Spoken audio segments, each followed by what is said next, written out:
keimanan kita ya.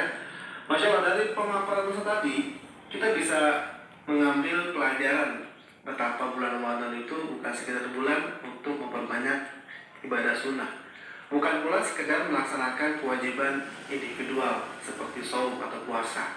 Bahkan pada bulan ini Rasulullah SAW, para sahabat dan generasi setelahnya, setelah mereka tidak pernah meninggalkan jihad fisabilillah ya. Tadi Ustaz menyindir juga atau menyinggung tentang orang yang rugi di bulan Ramadan ya. Mungkin bisa dijelaskan juga satu